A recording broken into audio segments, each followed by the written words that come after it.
What is going on, everyone? This is Coach YoYo, your main host, co-host. We have Coach NIk. I keep coming back to these things. I must be doing something right. I know. And then we have our amazing guest, obviously, Mr. Pili. What's up, man? What's going on, my man?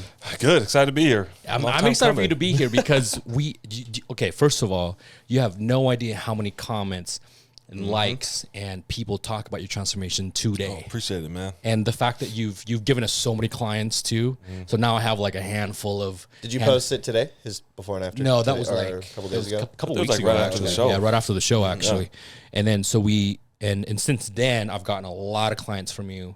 It's been an amazing thing to see because a lot of people get inspired. The ones that really want to do it anyway, which we're gonna get into that soon. But caveat there. Welcome to be welcome for you to for you to be a part of this podcast. I think it's good because we're getting a lot of people that are listening to this right now. We've getting a lot of feedback on and how positive this podcast is to a lot of people that are listening, especially to our clients too. Yeah. And people are like, hey, I heard, this story and this story. I'm like, yeah, like, I'm glad you do that because you can only do so much and share so much of their journey on social media. I'm like, it's true. Yep. This is why we have this, because I want you to talk about your life where you went from chubby, you went from an athlete to a BYU competitor, a BYU athlete to play for BYU to now gaining a little bit more weight than you want.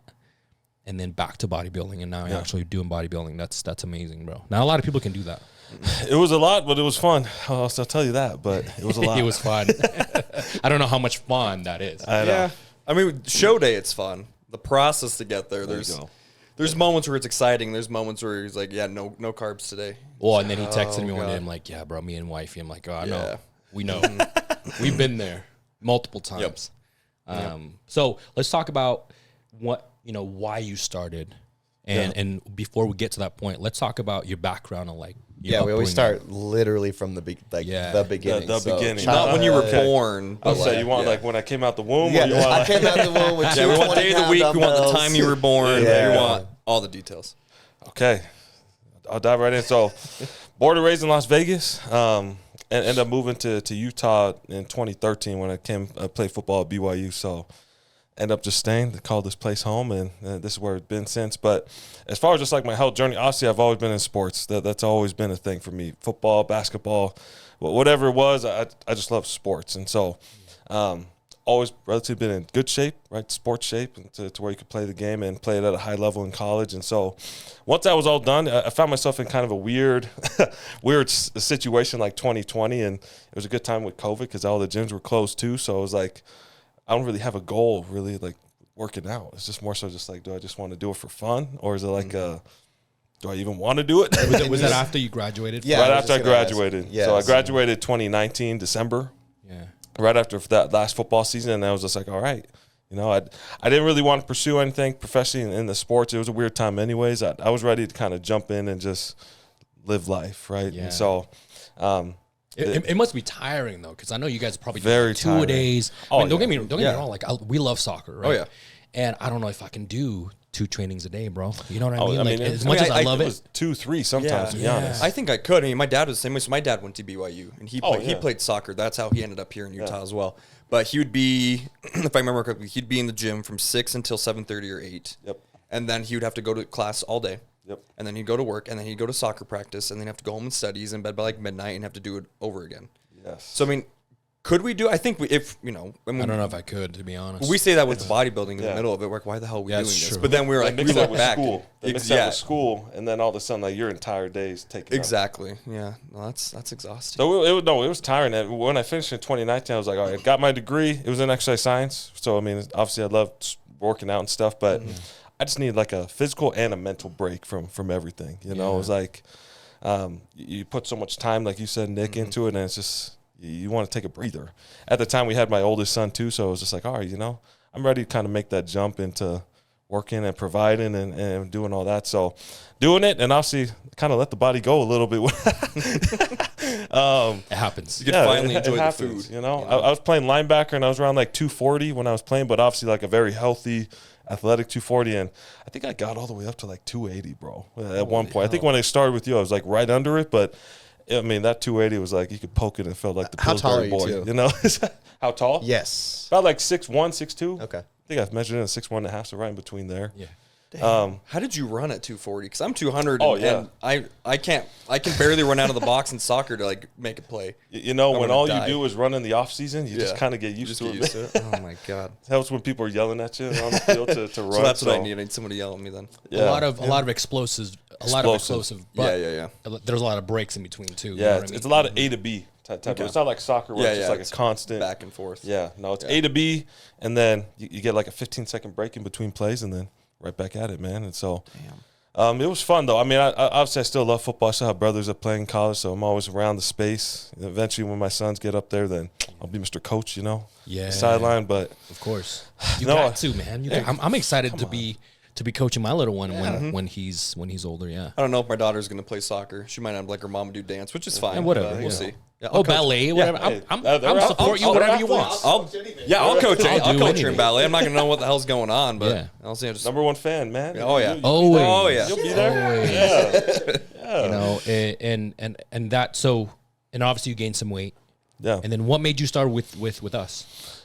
Honestly, I got connected to you through Josh and Chris, and they sent me to you. And I knew at that time it was 3 years since having played or done anything. I was like, I knew I needed somebody. I mean, I'm humble enough to realize that you don't know everything, right? You need a coach. That's just the reality of it. We have coaches. Oh yeah. Yeah, like people that try to do the DIY type of thing, right? You pay the dummy tax of trying to figure it out yourself. And so I knew I needed somebody. I obviously heard good things about you and just came up and let's get it rolling. And by the way, guys, you started your journey August of 2022. Yeah.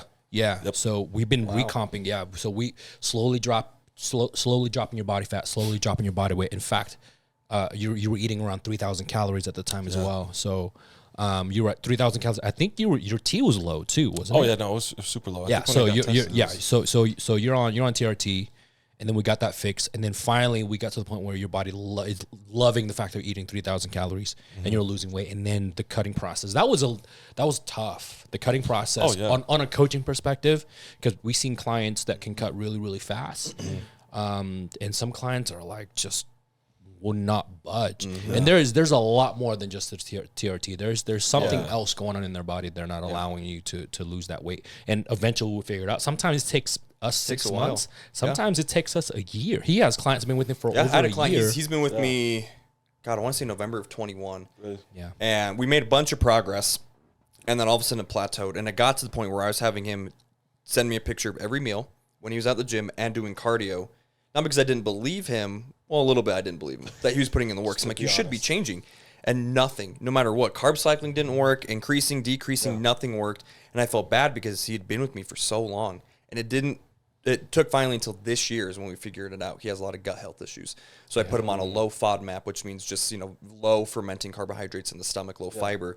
And then he started dropping. I think within like 2.5 weeks, he went from 219 to 204. Yeah. Simple change. Yeah, simple change. But, that's why when people think, oh, it's easy. So I just have to remove food and I'm going to lose the weight. And in a perfect world, yes. But a lot of times these underlying health conditions don't reveal themselves until we're at this point. And people think it's easy for us to bring someone in. Here's the map of your food, your training, and then all of a sudden you go from point A to point B. No, it's really not that. It's not that easy. In fact, I would say majority of our clients maybe give it 80%, maybe 90% that can go through that process. All we got to do is look at your blood work, get it all figured out, and they can move. But sometimes you get that 10% of clients, 5% of clients we couldn't figure it out. Like, we had to tell them, hey, go to a gut health specialist, get that figured out. Go do this, go do that. They had issues with going to the bathroom. I had a client today actually that always for 10, 15 years now, diarrhea every day. Every day. Couldn't figure it out. So she finally went to the doctor. She got it figured out. It was some kind of gut health issues. And then as soon as she got back from the doctor, she hit me up. So right now we don't really know if it's the food or if it's the stem cells that from the doctor, or maybe a combination of both. I don't know. And she's eating 2,100 calories, no diarrhea. for the first time in 15 years. Can you imagine? I would say by year 3, I'd be starting asking at least some questions, Yeah. like maybe, I know. maybe even like end of the first year, I was like, I think something might be off. You'd think that, the but first couple of days, Yeah, I'd you be know like, what I what's mean? going on, man? no, you think that, but I mean, sadly, and we do get a lot of clients who they think that's just normal. They think the diarrhea is normal. They think the bloating is normal, the stomach pains, the lack of hunger. Or like not necessarily normal, but they just normalize it for them, exactly. where they're like, oh, This is it's just like this. And you're like, no. This is just me. This is how it is. And then they come to us, we start asking questions. They don't have a choice but have to face these and start figuring it out. And then as soon as they figure it out like this, they'll text us and be like, dude, I have the first normal shit in years. Like, this is great. Or they text us like, hey, I've gone twice today. Is that okay? Is that normal? Being a coach is not glamorous, by the way. That must have been a great feeling for them. After for them. Yeah. I mean, then we get excited that a client has normal poop. Yeah, it's weird. It's a conversation that we have to have. Yeah. So back to what we were talking about. So from a coaching perspective, yes, there are some easy clients. They come in, they're ready, but they got to be mentally ready, right? So you were mentally ready. Yeah. Some clients that had no gut health issues, no hormonal issues, nothing else going on in their life. Yep. Yeah. But lack of effort. Yeah. Lack of. I think they lost track of their whys. Do you think it's like one or the other? Like they either come in and they're a perfect candidate, but they're mentally not there, or they come in and they're mentally there, but everything is all messed up? Correct. It's a little bit of that, but It's we get a lot of both. people who come in and they've convinced themselves that there's something wrong, and that's why they're at this point, and With that's why they can't no- make Those changes. mental limitations. Exactly. Well, with no data to back No it data, up. So we tell them to go literally. get blood work done. Like, well, I know I'm going to have a glucose issue, or like I'm going to be diabetic. Or they My say family's that way. genetics every time. Genetics. Like, I'm Call just them the big Google boned doctor. and whatever. Yeah, exactly. They do that. They get their blood work done and they bring it to us expecting there to be something wrong. And we sit and look at it, immaculate. So then we have to be black and white and tell them, like, you have zero excuse now to make changes. It's all in your head. And that's why we combat that. And that's why the blood work is so important. A lot of trainers out there, that's the biggest missing piece. Blood work. And because they don't know. Yeah. If you were low T the whole time, get the hell out of it. There's no way I would put you on stage. Your body's gonna fight that. Well, that every happened with me single before month. you guys started. Before you guys started regularly checking for T, I was with you, and you remember it was like same thing. Nick, Johan was like, "Dude, you should be growing. Like, I don't believe that you're eating all your food." And I was like, "Dude, I am." So I'm sending pictures and letting him know, and he was like, "Go get your blood work done." Turns out I'm low. Hop on T, and I put on 20 pounds in 6 weeks. Yeah. So. It's just Crazy, Imagine, yeah. man. It's like science. like I said, It works. It used This to stuff be works. it used to be a recommendation, but it's a requirement for a lot of our clients. All of them actually. Yeah. It's, we can't because there's one actually. I sent him a blood work reading to him, and dude, this client was like super low T. Cholesterol was off the horrible. chart. Kidney And then issues, kidneys liver issues, some liver. hormonal issues. We don't just check Dude. check testosterone, estrogen. We check thyroid. Sometimes we'll check Yeah. sex hormone binding globulin, which is something that's produced by the liver. And so we have to look at these things, and if it's low, we know it's going to take some time. It's going to take a lot of work. But that's why we don't do 12-week programs. We don't do these summer shred contests. Stupid ass things. You've seen that though. Oh, that's it. And my that's God. actually one of the biggest questions people would ask me is like, hey, I have 3 months. Like, what can I do to get into that? I was like, I'll be honest, bro. You're probably going to take 3 months just to figure out what's going on. Yeah. But people think it's such a quick thing. That's no. and you could lose the weight, but I mean, it's not the right. It's not healthy. Yeah.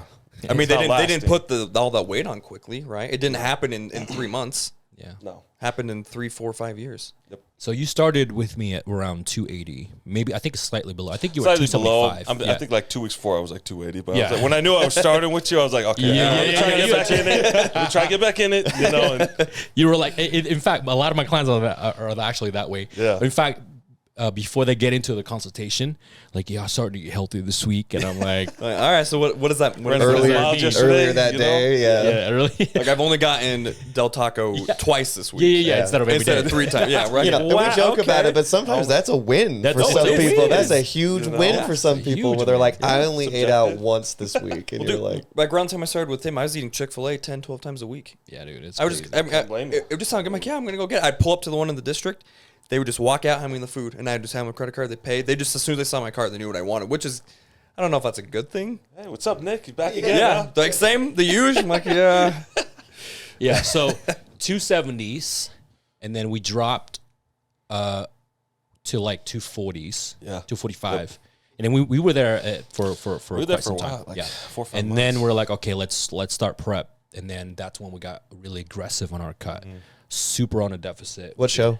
The October show that was a couple weeks ago. Oh yeah, Utah Classic. Utah Classic October show, and that was a challenge. And then we finally got down to your weight cap for your height was 232, and then we weighed in the day of at 229.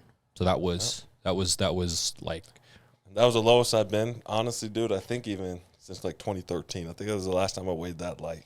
Really, 100%. Yeah, but you don't look like that though. No, yeah, it was different, body, but yeah, felt good. Felt really good. Yeah. That's awesome. And then you were, if I'm not correctly, I think it is. You were the only poly at that show.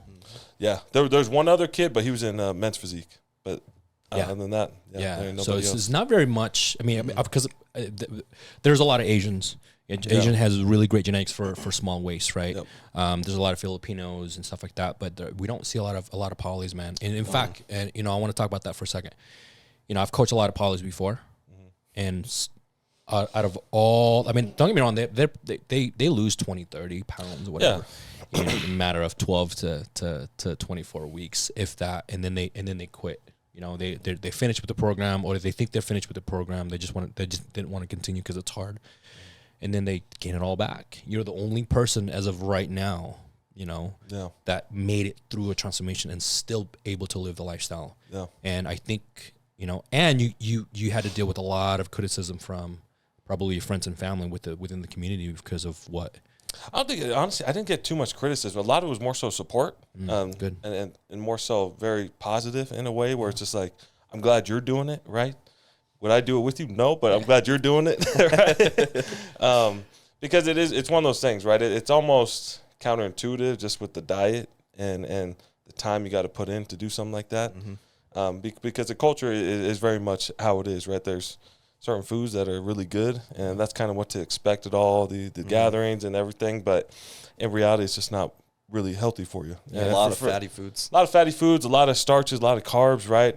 Not too much veggies, right, as far as like true greens and stuff like that. And so it's one of those things where it's just like you live the lifestyle and you got to obviously push back on maybe something else. So not too much negative, but just it was very different, right? It was just like, Trey's got his meals over there. It wasn't necessarily, it's judgment, but just like, he's got his own thing. He got the egg whites over there while everyone else is having that good corned beef and hash and stuff, That's the lifestyle. And when did you start it, that the fact that you wanting to compete with me? Because I don't remember. I remember you came in, you just wanted to just be lifestyle, lose weight, lose fat. I think it was when I realized, because I knew when I was playing, I was always one of the stronger kids on the team, even just for my size. Relatively for my position, I was small. But I always hung my hat on that. I was always one of the fastest and the strongest. And so I knew that I had the potential to do it, but I didn't know how far off I was if that was even like a realistic thing. Yeah. So in the back of my mind, when I started, I was like, if I got to a point where I feel like I could do it, then I want to try to do it. And so I think it was earlier this year, like in the spring, where when I was sitting at 240, I was looking at the weight caps. I was like, I think I could get another 15 pounds and just give it a shot, have an experience. So, yeah, that's kind of when it started. Was earlier this year. And here we are today. Here we are. We did it. And by the way, and I talked to some people that started their program because of you. Yeah. And I asked him, so why are you here? And I'm like, I've seen Trey's transformation, and I've seen him for quite some time. 6 months later, for example, and then I finally pull the trigger. You know what I mean? Yep. And it's a thing. People want to see your success first. Rightfully so. It's cool, whatever. But imagine what you could have done 6 months from now. Imagine if you start your journey today. But I think it's also, if you because how many friends and family come to us and say like, I'm starting this new diet, I'm going to lose. We're like, okay. And then 2 weeks go by, they're on it. 3 weeks go by, they're kind of on it. And then a month later, they're off of it. So I think a lot of it too is when you tell them, I'm doing this program, I'm going to try to lose a little bit of the fat, I want to kind of change. There's a little bit of that let's see how long. Yeah, let's see. And then 6 months later, you're still on it, and you look the way you do, and they're like, oh shit. Okay, I want to do it. How'd you do it, bro? Yeah. Can you just give me your meal plan and I'll follow that? Has someone asked for your meal plan? My favorite is when all the time. What do you take? And I always go, my ass to the gym. That's what I take. This new gear called chicken breast. It's real good. Right. It helps. Chicken breast. There's another one called broccoli. It's super simple. It's green. It's Don't even have to inject it. You literally just eat it. You got to be like, yeah, but like you can't just get it here. It's not local. You got to go to like South America in the jungle. It's real hard. Special route. Yeah. It's way Stop different. it, bro. It's not like it's not regular broccoli, you know. People do think that, you know, there's a secret to what we do. Yeah, 100%. You know what I mean? And when I tell them, oh, so and so's eating 2,500 calories, no, and I'm like, yeah. No, she's not. I'm like, yeah, bro. You know, and people just don't understand. You know, They don't. They all like. I've had so many people just ask, "Oh, can you send me the meal plan?" I was like, "I'll be honest, bro. Like, sure, I could send you like the foods I eat, but they don't realize that everyone's body's different. Like, you can jump on the literally the same plan I do. It won't mean jack squat really in yours if it depending what your body is, right? Yeah. And they think it's just that easy. I mean, all four of our plans are completely different. I can guarantee Similar you that. foods, I'm sure. similar foods. But macro, manipulation. This and that's Well, I was gonna say like I'm at Race and I'm at everything. 2,400 or I think I'm at 2,600 now.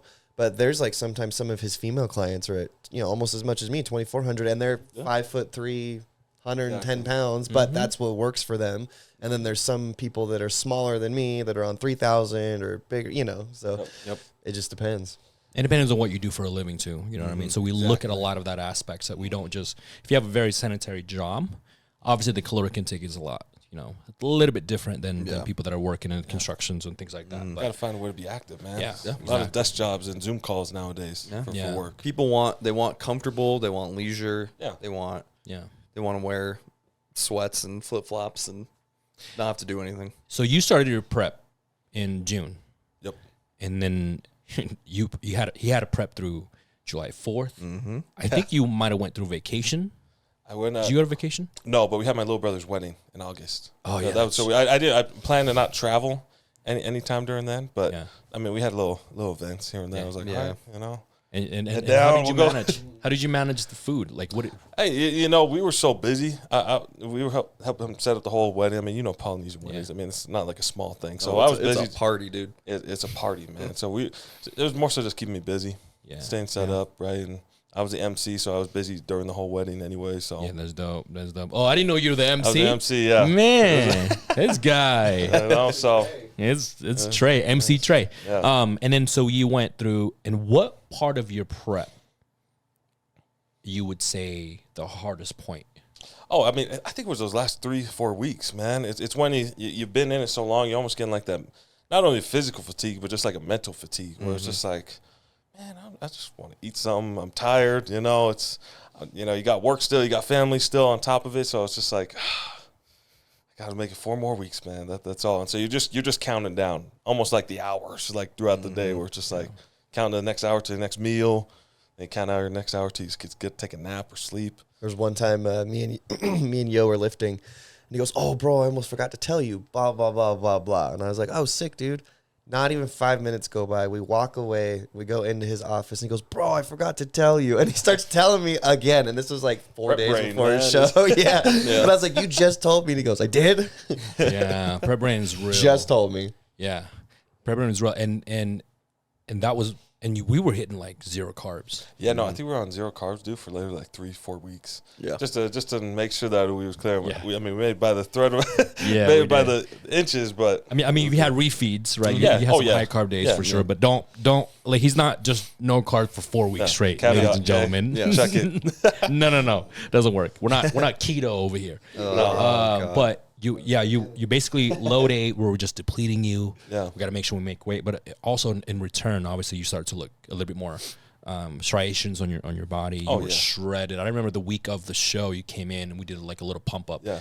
And that was incredible to see. I took some videos. Yeah. I mean, you compare that to those first before pictures, man. I mean, it's night and day. Yeah, it is night in and reality. day. Night and day. So that was a challenge.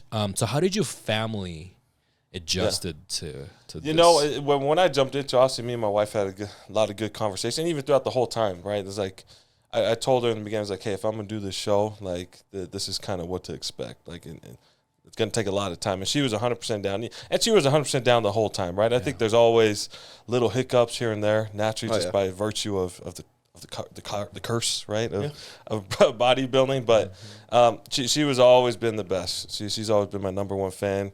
if you heard her in the show, she's always the loudest one there. So I love that, and I loved having her throughout the whole thing to help push me. Because there was those days when it was just like, I would go to her, like, babe, I think I'm gonna pull the trigger. I'm done. She's like, no, you're not. You're sticking with it. Yeah. I was like, those conversations happens, bro. Oh yeah, right. yeah. And they're good conversations. They're healthy. People think those type of conversations are bad to have. No. So what you're saying is multiple times during this prep, you felt like you wanted to quit. Oh yeah, more than times than I text you, probably more right. Or, but my wife would always be the one to be like, "Hey, today's one of those days, babe. Just tell me I need to do it, and we're gonna get." She's like, "Yeah, get your butt up and go do your cardio." I was like, "Okay." Yeah, I remember. I remember. All right. I remember you texted me multiple times. Oh, yeah. Not just once, Yeah. multiple times. I do. And just so you know, I fully expect. Oh yeah, no, we do. Yeah. We know. Yeah. We I almost get a little concerned when my athletes don't. Yeah. It's like this is a little. I'm too like, easy. I'm like, I'm what serious. the hell are they Too easy doing? for you. Yeah, are they? Because my they question, okay? if they don't text me how much they're suffering or what they're doing, if they're not tired or whatever, Mm-hmm. or sometimes I see them come in, and they're like, "Hey," and I'm like, "You're 3 weeks out. You're not." And don't get me wrong, like I love that you're happy and you might have high energy, but I know if you're really pushing that cardio, if you're really pushing that weight, you're not gonna come in here and have all that. Crazy energies. And then later on, I pay attention to this person, right? And then they would do cardio, and I had to get mad because like she was literally walking on the stairwell, slow little pace. and I'm like, okay, something is not, because I'm looking at a plan. I'm like, 2 hours of cardio. You should not feel like this. No. Nor look like this. You should look better, right? Yeah. But the bottom line is it's the question is how much. I mean, you can follow the protocol, you can follow the meal plan, you can follow the dieting and cardio and stuff like that. But if you really, there's no intention there. Yeah. And after we talk a lot about intentions when you work out. Yep. What is your intention? Like we worked out with Colton 2 weeks ago on leg day. On leg day, and this dude was and this dude was dying. And my question there, okay, if we want to go to the gym, it's not just lifting weights. It's what is your intention? A lot of people miscalculate that. And cardio, same thing. I'm like, I'm just gonna do cardio, and I'm like, oh, cool. And like an hour later, and they're not even sweating. I'm like, you really didn't. You got your steps in, but well, I've had people that have asked me like through Instagram and stuff if they can come to the gym with me, and I'm like, yeah, of course. And we'll do one, 5-set workout, and they're like, oh, dude, I'm beat, and I'm like, we got 4 more, and then they never want to go to the gym with me again. But those are the same people that are like, how do you get all these results, and why do you look that way? And it's like, dude, I'm trying to get off the leg extension. Like, I'm in so much pain, I can't even walk. And he posted a video. And we You were literally trying to get off the legs. Yeah, we had to push you back down. Yeah, I was like, oh, no. this dude was trying. He was trying to leave. But it was one of those things, too, like it was a weird feeling of, like, I was in so much pain that, like, my mind, like, kind of was, like, it was, like, overriding. Like, my mind was like, get off. You, like, you're in, something's hurting, like, you're injured, whatever. So I tried to get up, and it was weird. That's why I stayed, is because I was like, dude, sit down and, like, figure it out. There was, like, 2 parts of your brain that were, like, I think a lot of people can't push past the pain. No, I think, and if they never played a sport, like I think for me, I was used to that because football, the whole sport is pain. Like that's kind of like the point of it. You run full speed at each other to hit each other, right? Yeah, you're used to pain, and so for me, going into those levels of failure in the gym wasn't like a weird thing for me. I was comfortable doing that, but I could totally see how someone that has never been in that type of situation, like that's almost like a scary place to be. Well, we get clients, like what you said, they've never done anything like that. They've never had a coach in their life. Yeah. So when we try to coach them, it's not that they're not coachable. It's just they don't know how to respond to that. They don't know how to respond to the pain, to the feedback, to the daily routine of things. But when you grow up playing a sport, you have that discipline. It sucks regardless, but you know how to navigate it. The hardest clients that we coach to this day are typically, they've never had any kind of athletic background, period. So they've never had a coach. When you were little, and you have a coach, and the coach yell at you, and your response is like, "Okay, yes, sir." You're like, you do it, right? Flight, it's different coming from your parents too, right? So it's different when you have a coach, and again, now 30 years later, we're dealing with adults that never ever played sports and they've never had a coach before, and so our job is to kind of have that conversation with them in a different form, right? So the conversation that me and you are having are completely different than us with I the believe people it. that, yeah. So we have to be a little bit more nurturing, a little bit more direct, but not too direct, right? So and give them the benefit of the doubt of like they've never done anything like this before, and it's okay. It's okay to fail. It's okay to have that cookie. Like I get it. It's hard, and that's crazy. So the fact that you stepped on stage, I remember there were so many people watching my story. And then, the people were like looking at you, and because I didn't really post a lot, because I just want to keep it like on the down low. Yeah. And finally, I think 3 weeks, 2 weeks out from your show, and finally your shape starts to come in, and that's when it's like, okay, we're here now. Yep. So, and the fact, so with the poly situation, for example, because of your genetic and your skin, you didn't get that striation until like literally 2 weeks, a week before your show. Yeah, I mean, I think it's just because there's so much in between between those striations. Naturally, maybe just genetics or those fat lipids you were saying, and so just took extra work, man. And like when a poker game, you got to play with the cards you're given, right? Exactly. And you have to understand, you've been eating like this since you were just born. You know, I was laughing with my wife. I was like, honestly, babe, I don't remember like not ever meal prepping. Like, what did we do before this? That was like, what do we eat? Yeah. Like, because I've been doing it for so long, I just picture there's already, little boxes in the fridge of my food, and just boom, warming up. It's easy, too. It's easy. I mean, I always talk about how, like, my wife and brother-in-law, they'll come home, and they're looking in the fridge. They don't know what to eat, and then they're on DoorDash, and they're doing this and that. And some people ask me, like, how is it, like, why do you just make yourself eat the same thing? It's the same chicken with the same seasoning. It's the same thing. And my thing is, if I have options, I'm going to stand there and waste so much time debating, do I want to eat the chicken? Do I want the steak? Do I want the turkey? And then it's going to get to the point where I'm going to get so frustrated, I either don't eat or I just eat something I shouldn't eat. But if it's the same thing and it's already prepped and I'm hungry, instead of sitting there staring at the fridge, I just open it, grab the meal, throw it in the microwave, and call it good. Yeah. It's just easier that way. Yeah, if you have it with you in the car, you don't have to go through a drive-thru anymore. Exactly. Yeah, I'm not tempted by In-N-Out every night when I'm driving home. Even though that sounds really good, though. Protein style, something like that. Stop it. If you want to have a cheat meal, have the cheat meal. Yeah. I think I remember one of my first cheat meals. I was like, dude, I really want sushi. And he goes, no, go get two double doubles. Like, to me, I thought it was because I just went, and he was like, no, I want you to cheat, bro. Like, two double doubles, like 2 fries and a chocolate shake. And I'm like, all right, man. And what was crazy is because I had been on my diet for 3 months. That was my first cheat meal. The next day, I woke up leaner, and more shredded. Good science, man. Yeah. It's crazy. It's weird. Yeah, that's crazy. So you went, and I remember you went on stage. You had a lot of people show up that morning. Yeah. And you had a lot of family. And you had the whole family. And then you had a couple people showed up later that night as well. Did your brother came that morning? Yeah. So I had both of them come. They just came at different times. Yeah. To come. He had a bye week. He plays football at Tennessee, and so they flew out to catch my show and then my other brother's football game. So that's awesome. Yeah, that's awesome. Yeah. Oh, yes. Yeah. Oh, it's fun to have family together, man. Polynesians, that's what everything's about, is just family. Very, very much family involved. And it's so cool to see your entire family there. Yeah. Like, my first show, it was besides my wife, it was my father-in-law and my friend Sebastian, and then I think my mom. Yeah. That was it, bro. That was it. Yep. That was my very first show. Those are the only people that showed up, and that's okay, you know. Oh, and my sister-in-law Jill. Yeah, she was there. People that mean the most, man. That's all you need to fill the room. You know? Yeah, and so it was crazy because now I don't expect people to show up to my shows anymore because I do so many. I'm like, you don't really need to. You just see it on social media or whatever. But unless it's like in a big event, like if I go to nationals or something, then it's different. But then you have to fly out somewhere. Yeah. But yeah, so. It's so crazy to see your journey from when you started until now. Yeah. And the amount of people that you inspired, the amount of people that started our program because of you alone. And did you ever think that you would have that much of an impact?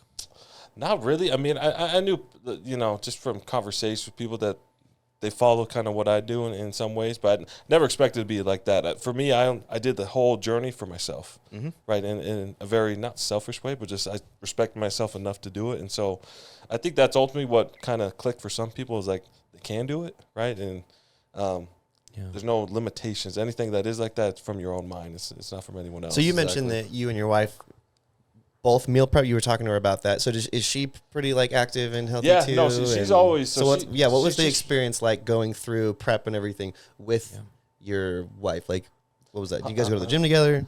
No, not necessarily that. She likes the burn boot camp. I don't know if you like. She likes. Oh, she likes those group workouts. Yeah, My wife loves that stuff. Yeah. So Zumba? It's It's like a little bit harder hit. Yeah. My sister-in-law and my Where you best go friend's for wife like did 45 it. minutes and it's just the most intense thing ever, and then you're done. Yeah, just back to back, keep the heart rate up, just get some sweating. But yeah, I mean, She loves those group workouts. Yeah. So we did workouts separately, but we always meal prep together. She's always been very organic, very natural. She's from New Zealand, and so kind of like that background again of just like natural. Like born and raised and then moved here? Born in New Zealand, then raised up in Hawaii. Okay. So- So where did you guys meet? Here in Utah. At Blind school? date. Funny Blind enough. Blind date, dude. Blind date. Crazy. Write it down. Yeah. I don't Was that before? Was that while you were in BYU? Yeah, that was my freshman year. Oh, so you've known her for a minute. Oh yeah, we've been married 7 years. Wow, Yeah. that's crazy. And 3 kids? 3 kids. Yeah, I don't know if I want to have 3, man. What about with your kids? Do they eat similar foods, or do you like Yeah. cook food for yourself? they eat and then dino food for the nuggies and mac and kids cheese. Come on. Yeah, no, I know. We try to. I mean, I like letting my kids be kids, right? Like I'll totally feed them all the healthy foods, but I also don't want them to miss out on miss out on some of the things that they could enjoy as kids, right? So Honestly, it's interesting too, because when I grew up, I had access to all, like, we just had tons of sugary cereals and candy and stuff around. And what ended up being funny is when I grew up with all that stuff, I got so sick of it that now that I'm an adult, it's so stupid, but like I crave like bananas and stuff. Like those are like treats to me, or like honey bunches of oats, because we never had that. We always had junk food when I was growing up. So now that I'm an adult, I thoroughly enjoy like healthy stuff. It just tastes stuff. better. It's different, you know? Like we'll feed my kids like some staples. Like they always, for some reason, they love I take like a green drink in the morning, and my kids love drinking that too. I was like, hey, hats off. You guys want to drink this? why Like not? we'll feed you guys this. They love like acai bowls because my wife makes those really good. So all the fruits, you know, my daughter, she'll eat anything I eat, so she'll eat like out of my meal prep thing. So she's really good. Same. My son, we you know, talked about how influential you are as a parent. Like your kids, you can't teach them. You have to show them. Show. Train them. You gotta lead with example. You know, I literally just did that post the other day, and talking about, you know, as a father, right? And Nick is gonna be one here soon, and hopefully Colton in the future. But it's the point. It's a point where if you cannot, if tying your shoes, if tying your shoes is a chore, you have failed as a father. I'm talking to you right now. If you're overweight and you can't help your family when it comes to any kind of danger, like, you know, you can carry your wife on your back and out this door. Same thing, right? And you can do that with the kids. You can do that with any adults, really. But if you can't even carry yourself down the stairs on your own, like, what makes you think that you can help your family if something really, really happened? Like, if you're stuck somewhere in the middle of somewhere and you have to walk a mile, we can do it. Or run a mile. We can do it, right? Or swim a mile. Simple stuff. Simple things, man. And people look at us because we go to the gym, because we look at him like, oh, look at this douchebag. Like, you know, he loves the gym, but he's a gym bro, blah, blah, blah. I'm like, no, listen. We go to the gym because we're all broken at one point. But as more importantly, as a father or as an individual that really leads our family, like, it's our job to protect our family. And we can't do that if we can't even put my own, if I can't even tie my own shoes. What's interesting, I think, about that as well is that, like, you know, just kind of like, I lost my train of thought. I'm gonna be honest with you. What you said just was really good, just at the very end there. But I mean, like, I think the biggest thing. Oh, I was gonna say, because I've heard a lot of that stuff too, where people, like, they go to the gym because they're into themselves. No, you going to the gym and changing yourself has benefited more people, like your wife and your kids and your clients, than it ever could do for Just you. me. Just me. Ever. So that's the thing too that's interesting, because it's almost like it's the most selfless thing you could do. Because if you didn't go to the gym and take care of yourself and be selfish for even just a little bit of time, like a year, you would have, none of these clients would have met you, wouldn't be a coach, you'd still be working the same job. Like, so it's interesting that it's referred to as selfish. And I know for sure, like, I know I'm not married or a father yet or anything, but there's like a thing in me, I know you guys can relate, it's like a genetic thing in you where, like, you know, and I've had girlfriends before, and I've told them, I'm like, literally everything I do is for you. When I wake up, first thing on my mind is not even myself in the slightest. You don't go to work, you know, because you know, it's nice that you like it, but you get your ass up and go. You got a house to pay for. You got a kid. You got a wife. Like, same thing with you. You know what I mean? Like, ever since Nanette got pregnant, I've totally seen a change in you. Oh, for my sure. God. I mean, A little bit of motivation. Oh, yeah. Not just that, but like you said, we all started our journey at one point because we were broken. And for me, it was my depression and how badly I just did not want to be here, right? But now it's like I've gotten past that. I'm taking care of myself, and I was doing it for my wife. But now that she's pregnant, I found out, especially it's a girl. Dude, I'm like, I mean, every day it's just I'm trying to figure out everything I can do to make sure that when she is here, I can be the best dad possible. And I want to set an example for her of like if I was having a boy, I'd want to set the same example, but for him to be like, this is how I want you to be. Yep. You know, I want you to be this way so that when you're in this position, when you're this age and you have a wife and you're having a kid, you can take care of them. But now that I know I'm having a girl, it's more. I mean, I want her to be the same way. I don't want her to have to depend on anyone. I want her to be independent. So if she ever got divorced, she can take care of herself. But I want to set the example of like who she should be pursuing, what kind of guy she should be going after. Like in a weird way, I want her to compare when she's old enough to date, which is going to be like when she's 82, because she's never dating. Dang right. Never, Dang right. ever. But I want her to compare the guys that she's going after to me in the sense of like she sees I take care of her and her mom and her future sibling, right?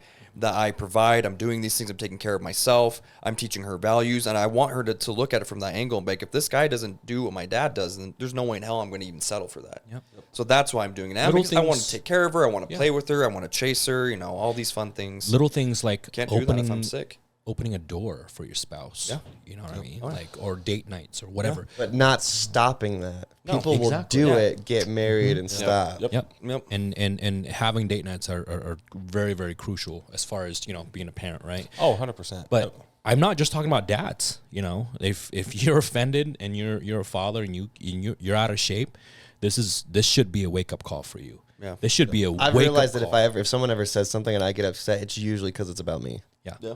Yeah. You do. It Otherwise, is. like, why Or would you it's care? true. If somebody Exactly, looked at Johan and said, your hair is stupid, he's like, well, I don't have any, so, jokes cool. on you. I don't Yeah, you care. believe it, yeah. But if it gets to you, it's got to be because, Well, it's because to a certain point, you believe it. If someone, you know, if someone says that you're an asshole or you're this and that, and then you get offended by it, well, to a certain extent, you must believe that you really are, or else you wouldn't get offended Some by it. underlying issue. I'd be like, cool, thanks, man. Yeah. Appreciate it. Have a good day. You know? So you have 3 kids. 3. How many boys and girls? 2 boys, a girl. And a girl? Okay. Oh, the girl's the last one? Middle. She's Oh, that's going to be good. She's got plenty of bodyguards, man. yeah. We planned it out good. Oh, yeah, sure you did. Yep. Because we get We'll have a girl next. Yeah. No, it's cool. Like, honestly, like, I'm not just talking about parents. I'm not just talking about fathers for this in this particular matter, but I'm also talking to all the moms out there. And I understand, you know, once you have kids, you have the baby weight. I get it because you gain some weight.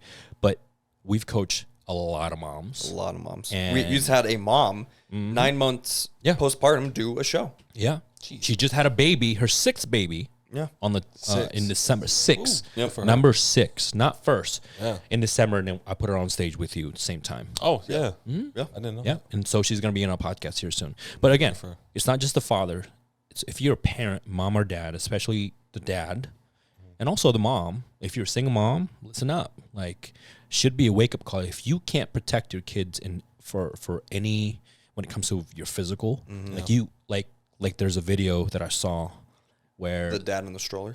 the mom in the stroller. Oh, yeah. I think someone said her aunt or something like that. Anyway, so the stroller was going down the road and it was kind of like a downhill. And she saw that she panicked and she went to run. She's clearly overweight.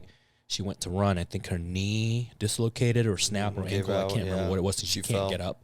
And no one was there. There wasn't a hole. Her body just snapped. I understand a lot of that can happen to any individual. If your leg snap, I get it.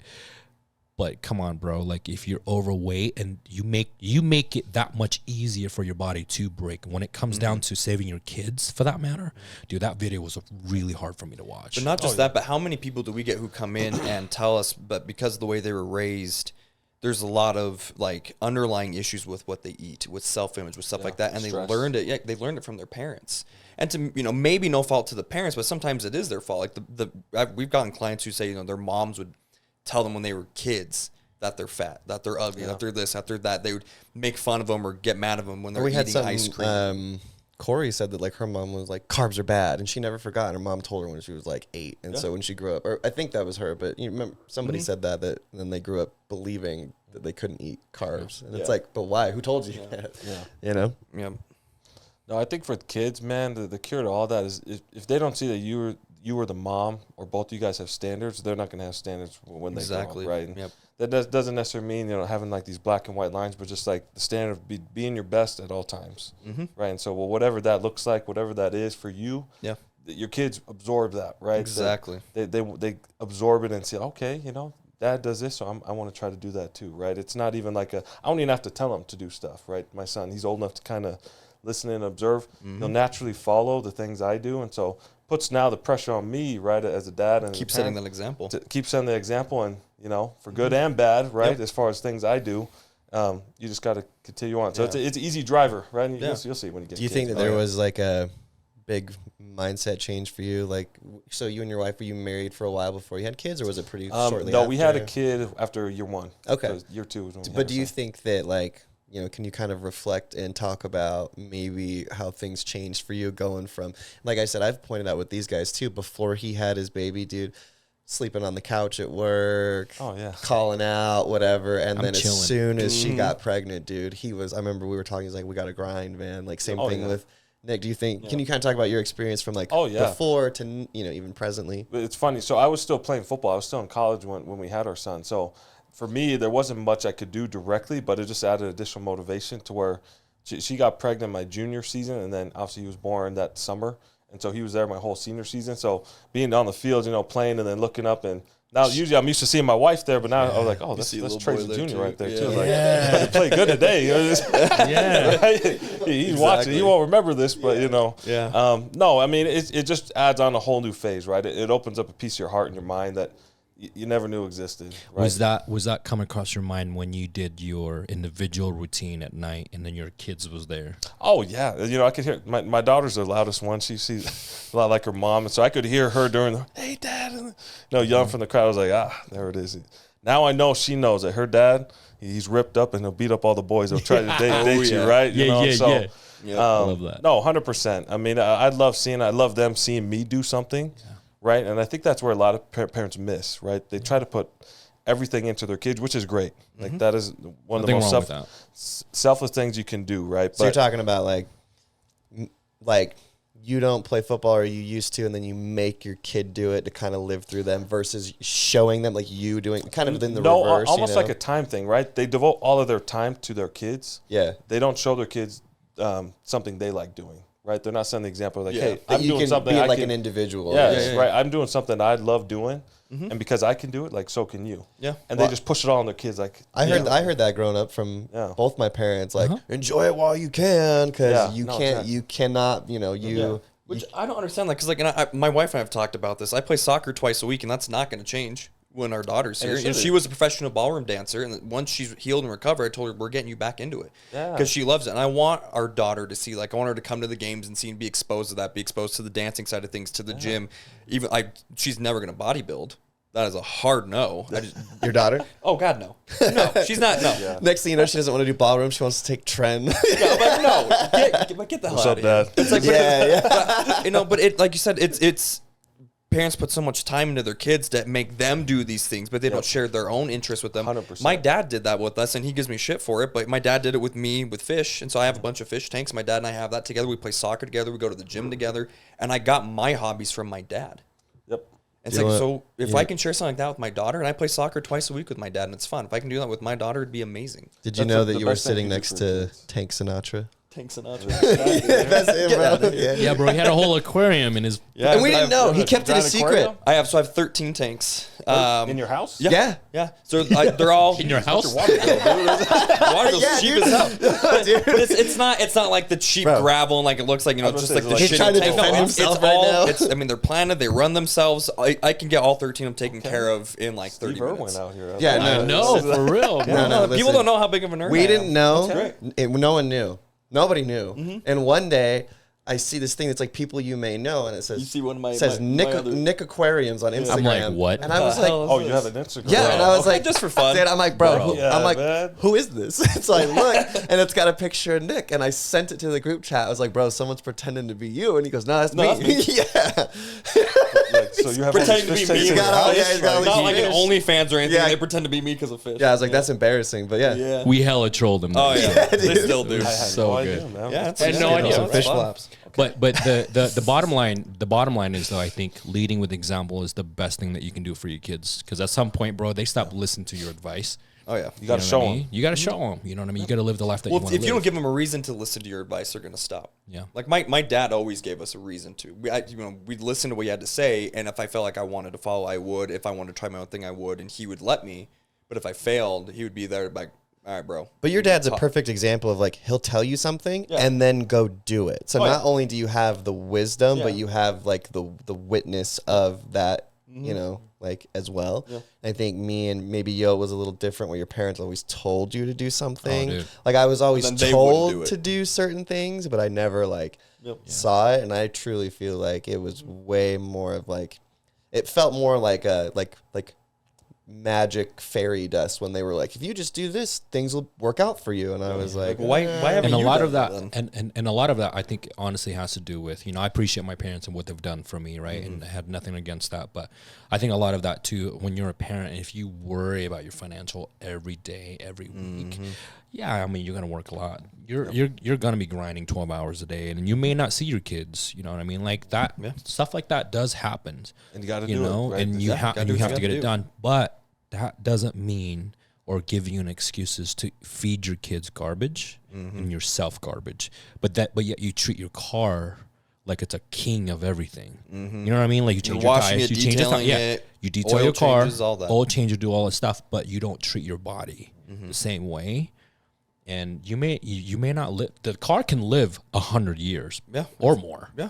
If you take care of it, same right? way as your body. If you take care of it, but same thing with your body, you know. And I think that's what this generation's done a lot. I mean, I'm the same way. I'm grateful. I love my parents for everything they've done, and they taught me the best of what they knew, right? And I think that's most parents. They just teach you what they know. Yeah, and right. You love it and you roll with it. And the goal, right, is for them to raise kids to be ultimately better parents than they were. I would want the same thing for my kids, and so on and so forth. And so it's almost that expectation and realization that you got to learn, right? And you got to know more, right? Because if you're not, you're just going to base stuff with, you know, which in big picture, right, maybe not be much. Speaking of that, what was it like when you were growing up? Siblings, parents, like Oh, when yeah. you played sports, your Super parents tight were family. there? There's Yeah. 5 of us. I'm the oldest.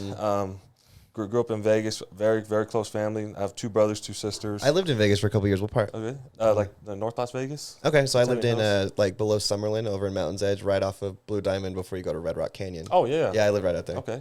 Heck yeah. It's For hot. like 3 years, bro. I remember it'd be I like don't go back. 115 outside. Yeah. People would be walking around wearing hoodies and beanies Bro, honestly, like we be because you acclimate. That's not It's not acclimating. too- That's psychotic. It's hot as acclimate crap, to that. man. We'd be doing conditioning in the summer on the track. It's like Yeah. 115. Oh, running my God, sprints. dude. You know, we got dudes passing out. I'm carrying them to the locker. Like, come on, man, we're gonna make it. Get your ass up. That's crazy. But it's hot. Vegas is fun, man. We were just there this past weekend visiting family. I still have a ton out there, but no, I mean, I love the way I grew up. My parents did such a good job with us. Did you ever as go out kids. to like the lake, go to Lake Las Vegas or Lake Mead and go paddleboarding? We went to or Lake Mead to anything? feed the fishes. Yeah. When we were kids. You like the big cart. Yep. Yeah. popcorn It's like a bread. dirty lake, just like Utah Gross fish. Lake. Yeah, real Don't eat gross. them. Like Yeah, carb. Yeah. There's a thing where people talk about you only live once, so do what you can, eat whatever you want, blah blah blah blah blah. Right, right. I get that stuff. I get it, but you got to understand. Like we've done that stuff. Oh, yeah. we've done that. It got me nowhere but fat. Period. And there's on the other side of that when I tell clients, I'm like, hey, you, just so you know, you got one life, you have one heart, right? If you don't treat your body the way you need to be treated, you may not be here in 10 years from now. Oh, yeah. Maybe 5. Who's to think that you're going to wake up tomorrow because of, maybe you had a heart attack tomorrow, right? But a lot of that can be prevented if you really, really take care of your body. But again, some people come up to me like, yeah, but you can also say like something like, yeah, we only have one life. Why restrict myself? Well, it's not restricting. It's. I mean, exactly what they say. You know, they say you only live once, so eat what you want. Well, exactly, you only live once, so if you eat what you want, there's a good chance you're going to cut that life short. Yeah. 100%. So you only live once. Take care of your body. The same way you take care of your car. Well, I needed to get to work. Well, if your body is shut down, you're not going to go to work regardless of how well you've taken care of your car. I think it's perspective too, right? I think if people settle in life, then they're going to settle in everything. How you do one thing is how you do everything. And so if you want to be the best at something, it comes at a cost. Yeah. And that you got to be willing to pay the cost or do what's required. And if you're not, then you'll be stagnant and doing what you want, right? So Exactly. if you want to be the best physically, like, I'm sorry, you can't go to McDonald's every day. That's just a Yeah. result. That's just the honestly, byproduct of it, you know? And honestly, environment is everything, right? So, for example, anyone in my circle, family, yeah. literally, clients included, these guys and girls, a lot of my close friends, a lot of them, they own their own businesses. They have the right mindset that we all go to the gym. So what I'm saying is I do not have anyone in my close circles that are comfortable with their life, period. You know what I mean? And if you set in a way of like your financial is up there, that's great. But let's work on your health. Yeah. You know, let's work on something, right? And people can't be comfortable. The way the world is going, by CDC says by 2035 or 2050, I don't remember which one, over 50% of Americans is going to be overweight or obese. And that's a scary number. It's a scary number. In fact, like, we need more fitness coaches out there. I mean, I know we see a lot because I think that's what we need the right ones, not these TikTok influencers. Yeah, the right coaches that can help people. They're going to tell you why if you eat a banana, you're going to die. Stop, bro. Oh my gosh, you can't. If you Google something, man, it's You a can find rabbit anything hole. on Google, man. Yeah. It's Find a anything. rabbit You can find it hole. on Google. I mean, on anything. TikTok, just this morning on TikTok, I just got on it for a minute to check a message my sister sent me, and one of the first things I saw was some chick who immediately starts out the video as, here's something that the doctors don't want you to know when it comes to weight loss. And I'm like, Clickbait. I don't want to hear this. Because they're gonna say that, you know, if you eat a banana or a salad or eat, you know, carbs after 8 o'clock, you're gonna die in a week. So buy their $150 stupid ass greens powder, and that's gonna save you. Like, come on. Social media is funny, man. It's just It is very. yeah. Can you talk about a little bit? So you grew up very athletic, mostly athletic your whole life. What did you feel like there was a little bit of, when you said you let yourself go, let body go a little bit? Did you feel like there was a little bit of dip in like maybe quality of life, or some things were a little more noticeable? Can you talk about like the struggles? what that was like? 100%. I think it was, at that point, I mean, 2020 was just a rough year overall because I was trying to figure out what was next, right? I had an idea of what I wanted to do. Ended up not working. You said you just finished school 2019, right? Yep. Yeah, so you're trying to like had my career. degree. Yeah, it was career time, right? And it was funny. I had all these jobs lined up, and then March 2020, obviously, is when COVID happened. Like, hey, sorry, we're on a hiring freeze. I was like, oh, great. Okay, cool. Let me figure something out, right? And so Sick. I just got student loans and stuff. No big deal. luckily, I did it. I was on scholarship, nice, but it was just more so like, okay, what do I got to do next to provide? I mean, you got a family. What so, did you do at that point? It's funny. I worked at my mom's school on her farm. For the first year, yeah. What? So, Bro, yeah, you do what you got to do, man. Hey, you do what you got to do. So what's everyone else's excuse? I couldn't find a job. What kind of a farm?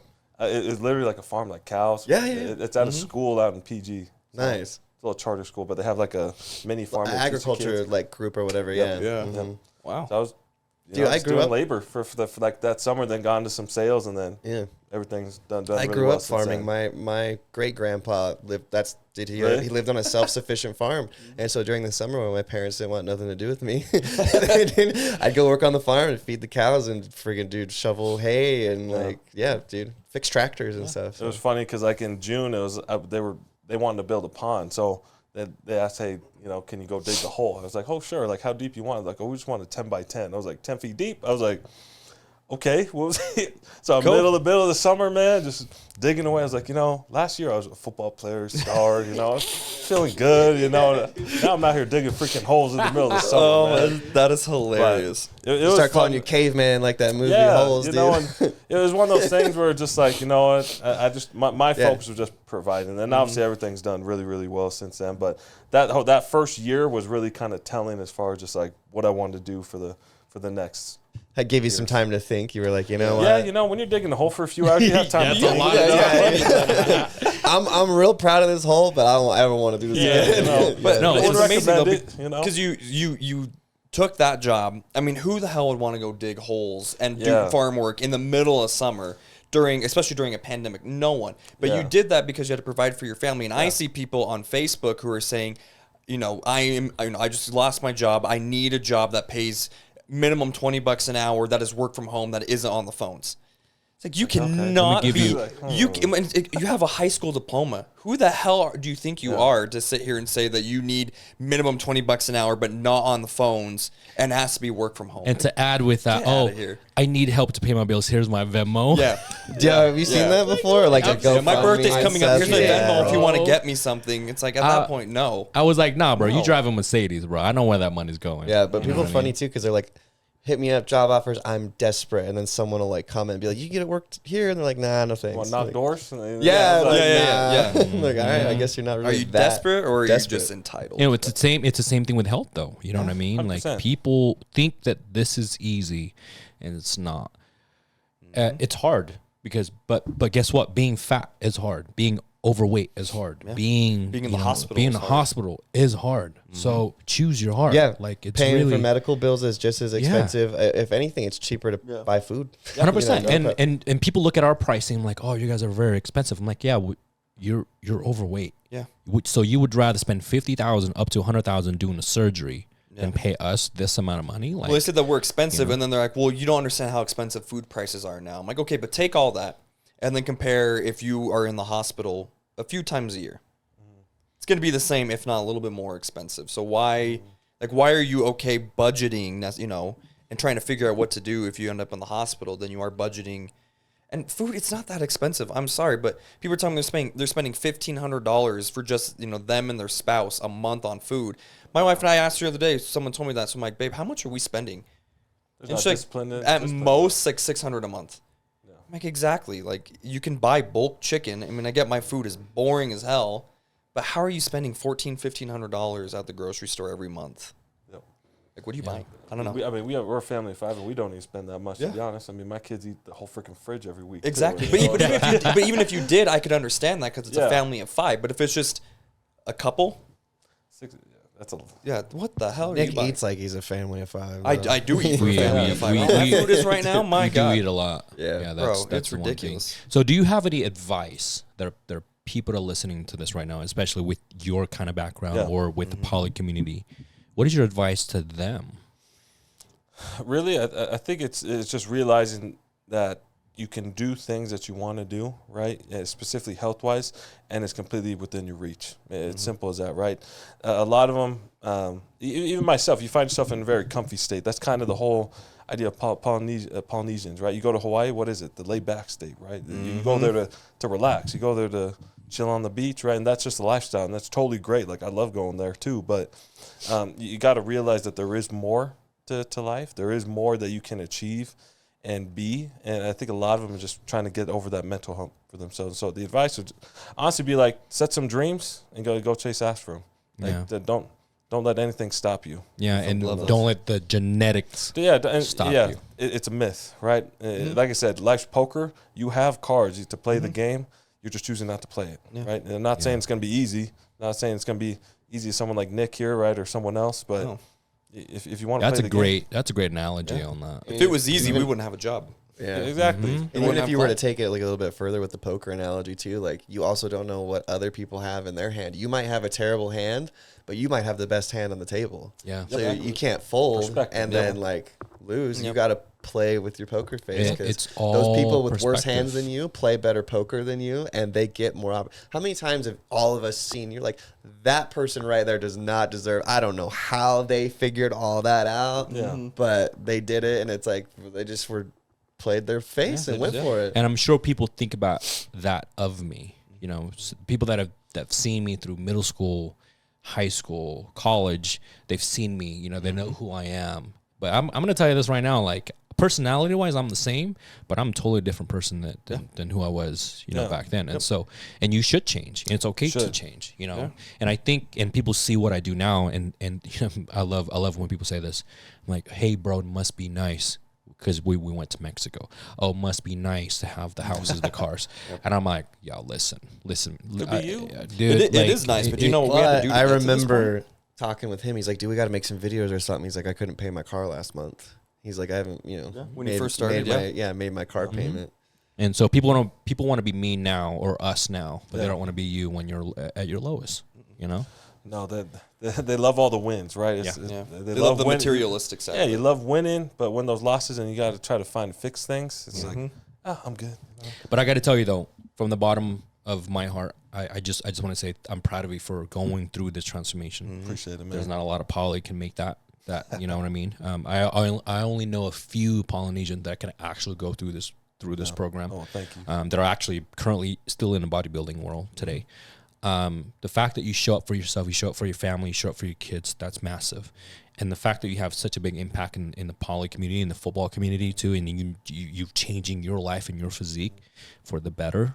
And that's huge, man. So thank you for being on our podcast and sharing. I know we talk a lot about, some bullshit sometimes, but then again, that's what we talk. Like, it's not always fun and dandy. Life is not always going to be great, sunshines and rainbows, but we persevere. We just got to keep pushing forward.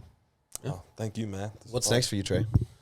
Really, I mean, obviously I still got all my businesses that are doing well. We started picking some of those up again, but I don't know yet. I haven't decided yet. Right? I'm kind of in that space where it's like, I'm taking the breather. I put all this time into the show. I want to be with the kids for the holidays and help them have a good and fun time. Obviously, spend as much time with the wife as I can too. So I don't know yet. To be TBD. I'll let you know. Yeah. That's awesome, brother. Yeah. All right, my friend. So thank you guys for tuning in. Nick, you have anything else? No. I know. This is great. Easy. Yeah. Trey, you got anything else to talk about? Appreciate jumping on, man. This is fun. No, this is good, man. Yeah, this is a good I one. hope a lot of people can resonate and connect to this, to this podcast. Again, we're not here to offend anybody. We're not here to call you out as an individual, but it's a wake up call for a lot of people, and that's why we want to do this podcast. This is not for us. This is for you to share your experience, and I want people to really, really listen to this because, guys, it is hard, but choose your hard. Yep. So thank you guys for listening. Next episode, I'll see you later. Yes, sir.